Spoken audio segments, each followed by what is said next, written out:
Hello, I'm going to talk to you about military history, but I'll do it in a way you probably haven't heard before. My name is Arya Maidani and I'm a graduate student in UTA. I'm mainly here because of that paper on the left. It's my very first research project as a graduate student. It was about 20 pages long and got into a lot of topics we can't really discuss in details today. But at its core, it tried to ask a question. Why did modern total war type of conflicts take hold in Europe? I tried to answer that question by focusing on a time period where the concept of total war became very recognizable to me, and that was the 18th century. Now, a large portion of a historian's work is gathering accurate information and then presenting their interpretation of that information. We will still do some of that tonight, but I have something a little different in mind.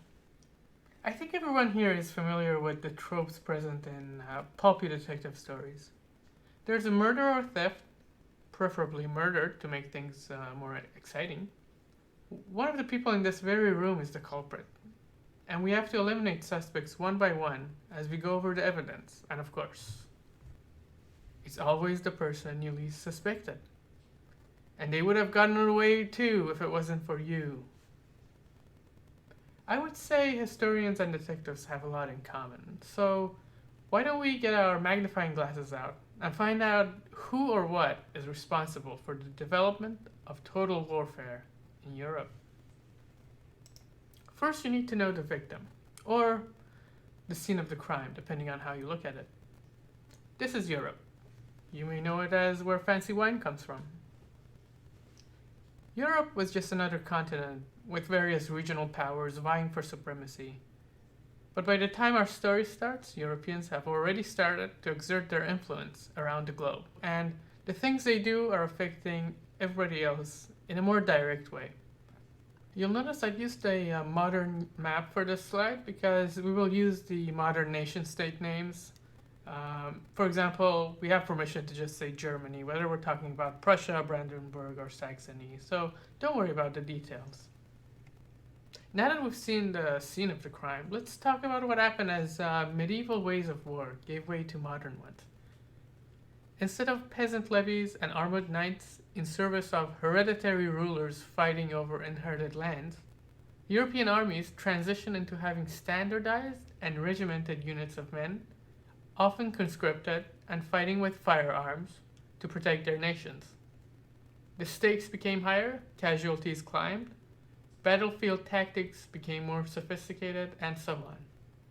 Well, now that we know the who and what, let's go through a couple of suspects. Suspect 1. Military technology. At first glance, it seems obvious. Firearms changed how battles were fought. Military technology changes, and it changes how wars are fought, right? Well, you can't just hand a musket to a medieval peasant and expect to win in this new type of war. While modern armies need modern weapons, you don't suddenly get a modern army just by giving everyone a modern weapon. If the defining characteristic of an age of total war is rapid advances in military technology, then this time period barely even qualifies. I added these images to illustrate the point. For well over a century, all European powers practically used the same weapon for the overwhelming majority of their troops.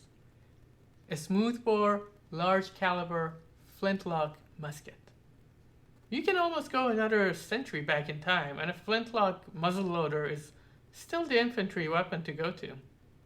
Shows that people were engaging in modern and total warfare, even when the military technology wasn't delivering them breakthrough after breakthrough.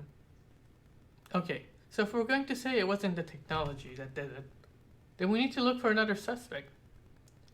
Who or what could have helped total warfare develop in Europe?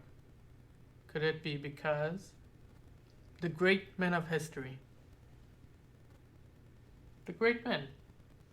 Modern and early modern Europe didn't have a shortage of great military men. You might be thinking about the Napoleonic age, Napoleon Bonaparte, Frederick the Great before him. These men had the power, had the motive, and don't have an alibi. Could they be our culprits? I say not so fast. First of all, This doesn't explain why a country like Great Britain would do so well in that time period. Let's focus on the Napoleonic period to illustrate this point. The English were fighting on 4 continents. It was essentially a world war. They did not have an absolute monarch or a republican dictator playing the role of military visionary for the nation.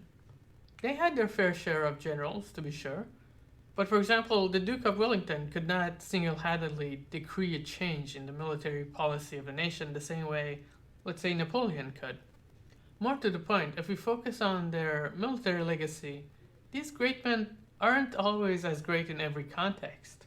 After all, Frederick's Germany was saved by the untimely death of the Empress of Russia, and Napoleon was defeated in almost as many campaigns as he was victorious in. So are we back in square one? Maybe not. I think we're getting close here. Both of these men also had a strong legacy outside of the battlefield. Their administrative achievements were also emulated, not just in Europe, but around the world. Centralized governments, constitutions like the Napoleonic Code, those are still with us today. Looks like a lot of non-military changes are happening, huh? Now, the detective's monologue is an iconic part of a mystery novel. By this time, most of the suspects have been crossed off the list, and everybody is eager to find out who really did it. At this point, the detective starts thinking out loud, preferably in front of a window looking outside, maximizing the tension of the scene. Everybody in the room is listening to them and gets ready for the final reveal. Here's what the detective in our story would say. A modern state, whether monarchy or republic, is what allows modern warfare to happen. Compared to their old feudal counterparts, modern states are stronger. They can suffer greater defeats before throwing in the towel. A modern state can direct its resources in new ways. Conscription gives it vast manpower reserves. Modern banking gives it easier access to credit, can employ more complex economic policies to concentrate its industry, and so on and so forth. None of these things are directly military, but they all affect how a country wages war. So it's safe to say that the culprit we're looking for needs to be responsible not only for the birth of modern warfare, but modern society in general. If we go a bit further back in time, maybe there's something that could fit the bill. Behold, the exciting reveal. Yes, it was the printing press all along, and no one saw it coming. The spread and exchange of ideas across the continent shook the foundations of Western society. It allowed an unprecedented flow of information changing all aspects of life, including statecraft and warfare. At this point in the novel, everybody gasps. The printing press looks around the room in a moment of panic, desperately tries to escape by jumping through a window. Alas, it is but an inanimate object and therefore cannot run from justice. Okay, the detective story is essentially over now, and I hope I fulfilled my promise of a dramatic ending. Before leaving though, I wanted to include a calm and sobering epilogue.